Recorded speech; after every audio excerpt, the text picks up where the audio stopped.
Дайте да ви покажа един апартамент за хора с пари. Що за хора с пари? Елате да видите. Влизаме и гледаме. Просторно, повече продълговато, да, малко е тясно, но пък и дълго. Защо казвам за хора с пари? Жилището по площ официално е старата тухла. Истинска площ, 44 квадрата. Това обаче на банките не им харесва и дават малко по-малко пари. Затова ако ви хареса, ще трябва да има комбинация от кредит и кеш, или ако имате повече налични средства, само с налични средства. Директно ви вкарвам в банята. Сега да ви покажа. Цак. Цак. Технология. Готини плочки, готини батерийки. Хората са го направили както трябва. Идваме в кухнята. Печката горение, котлончета, тека, малко плочи. Тук да си режете мезенцето, като имате гости. И тук режеш луканката и слагаш там.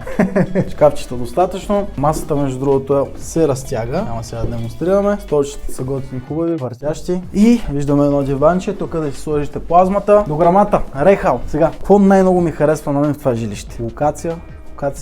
Това брокерите го спамят постоянно, но истината е следната. Мол Сердика 3 минути. Борисова градина 7 минути. Парк Геомилев 2 минути. Бъдещата метростанция 2 минути. По повече. Тук найема може да е 750 евро, ако някой го търси инвестиционно. Дори който го купи с нас, безплатно ще му го дадем, ако го търси за инвестиция. Тук виждаме спалнята. Хубава спалня, около 17 квадрата. И излизаме на тераската. По-скоро балконче.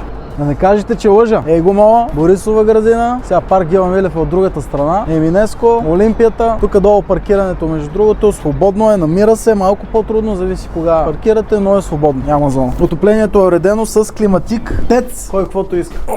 Ако искате и вашия брокер да ви ляга по дивана, ама да продава, обадете. Ако ви трябва брокер, който наистина продава, а не просто качва една обява в имот БГ, където качват всички, обадете ми се, с радост ще ви помогна да си продадете жилище. Тук си го представя, между другото, на мястото на този шкаф едно бюро, си гледаш наляво, цъкаш си на компютърчето, едитваш си, правиш си нещата, бачкаш си. Тук даже може едно килимче за тренировки. Играете йога. Йогата не се играе, практикува се, но да кажем, тренирате йога. Килимчето за йогата, цак.